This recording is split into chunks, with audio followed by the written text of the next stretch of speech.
அனைவருக்கும் வணக்கம். நான் Jeganathan KTV school YouTube channel. நம்ம சேனலில் உயர்கல்வி அட்மிஷன் மற்றும் வேலைவாய்ப்பு தகவலாம் பார்த்துட்ருக்குறோம். அந்த வரிசையில் இந்த வீடியோவில் நம்ம டிஎன்ஏயு மூலமாக இந்த வருஷம் அண்ணாமலை யூனிவர்சிட்டிக்கு கவுன்சிலிங் நடக்குது. அக்ரிகல்ச்சர் கோர்ஸுக்கு மட்டும், அக்ரிகல்ச்சர், ஹார்டிகல்ச்சர். அதில் இன்றைக்கி ஒரு முக்கியமான விஷயம் என்னென்னு கேட்டோம்னா, இந்த 7.5% 7.5% கோட்டாவுக்கான counselling list, offline counselling list release பண்ணிருக்காங்க. அதை பற்றின விளக்கம் இந்த வீடியோவில் பார்ப்போம். இதுவரை நம்ம சேனலை சப்ஸ்கிரைப் பண்ணலாம் பண்ணிவிடுங்க. இந்த மாதிரி தகவலால் ஷேராக லைக் பண்ணுங்கள். மறக்காமல் அந்த ஆல் நோட்டிஃபிகேஷன் பெல் பட்டனை ஆன் பண்ணுவீங்க. இந்த அப்டேட்லாம் தெரிஞ்சுக்க முடியும். இதில் இந்த இப்போ டிஎன்ஏ வெப்சைட்டில் வழக்கமாக பார்த்தீங்கன்னா தெரிஞ்சுக்கலாம். ஃபஸ்ட்டில் டாப்லேயே கொடுத்துருக்கு பாருங்களேன். Annamalai university faculty of agriculture academic ஸ்ட்ரீமில் 7.5% கோட்டா, ஆஃப்லைன் கவுன்சிலிங் லிஸ்ட்டு. அதனால் ஆஃப்லைன் கவுன்சிலிங்னால் நீங்கள் அவசியம் அந்த இன்ஸ்டியூட்டுக்கு போகணும். இன்ஸ்டியூட் மீன்ஸ் இந்த தடவை கோயம்புத்தூர் அண்ணா டிஎன்ஏயு கோயம்புத்தூருக்கு போகணும்.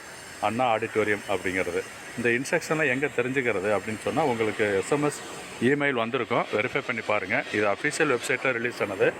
எவ்வளோ பேருக்கு ரிலீஸ் பண்ணிருக்காங்க, எவ்வளோ பேரை கூப்பிட்ருக்காங்க, கம்யூனிட்டி வைஸ் என்ன கட் ஆஃபு அப்படின்ட்டு, கட் ஆஃப் மார்க் வைஸ் என்ன அப்படிங்கிறதெல்லாம் கொடுத்துருக்கு. லாஸ்ட்டு நான் கவுண்ட் பண்ணி பார்த்ததில் 118 பேர் கூப்பிட்ருக்காங்க. இந்த சீட்டுன்னு பார்த்தோம்னா அக்ரிகல்ச்சரில் ஒரு 10 சீட்டு இருக்கலாம், ஹார்டிகல்ச்சர் 10 சீட்டு, மொத்தமாக பார்த்தோம்னா ஒரு 20 சீட் தான் இருக்கும் 7.5% கோட்டாவுக்கு. பட் ஓவராலாக பார்க்குறப்ப 118 பேர் கூப்பிட்ருக்காங்க. அப்படின்னா ஒரு சீட்டுக்கு 5 பேர் அப்படின்ற மாதிரி கூப்பிட்ருக்காங்கன்னா ஆஃப்லைன் கவுன்சிலிங்க்கு. இவங்களுக்கு எப்படி இன்ஃபர்மேஷன் தெரிஞ்சுக்கிறதுனா, உங்களுக்கு மெயிலை செக் பண்ணி பாருங்கள் ஏதாவது இன்புட் வந்திருக்கான்றது. அப்புறம் இதில் முக்கியமான ஒரு விஷயம் இந்த ஸ்டார் மார்க் இருக்குது பாருங்களேன். இந்த ஸ்டார் மார்க்கு என்ன காரணம் அப்படின்னு கேட்டிங்கன்னா, இவங்களாம் அவசியம் அந்த கவர்மெண்ட் ஸ்கூலில் படித்தாங்க அப்படிங்கிறதுக்கான ப்ரூஃப் கொடுக்கணும். அந்த ப்ரூஃபோட ஹெச்எம்ஓ, சிஇஓ சைன் பண்ணியிருக்கணும். அந்த சர்டிஃபிகேட்ஸு ரொம்ப முக்கியம், மறந்துடாதீங்க.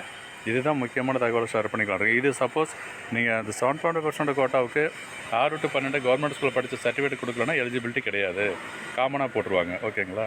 இந்த ஒரு முக்கியமான தகவலை ஷேர் பண்ணியிருக்கோம். இவங்களுக்கு எப்போ ஷெட்யூல் அப்படிங்கிறத கிளியராக அதில் சொல்லலை, என்றைக்கு வர சொல்லியிருக்காங்க அப்படின்னு சொல்லி. ஆஃப்லைன் கவுன்சிலிங்லாம் நீங்கள் யூனிவர்சிட்டிக்கு தான் போகணும். பட் இண்டிவிஜுவல் மெயிலை செக் பண்ணுங்கள், அதில் தான் இன்ஃபர்மேஷன் வந்திருக்கலாம். இல்லைனா இதுக்கு பிறகு அப்டேட் பண்ணுறதுக்கான வாய்ப்பு இருக்குது. தொடர்ந்து சேனலை பார்த்துட்டு இருங்க, நம்ம அப்டேட் கொடுத்துட்ருப்போம். தேங்க்யூ.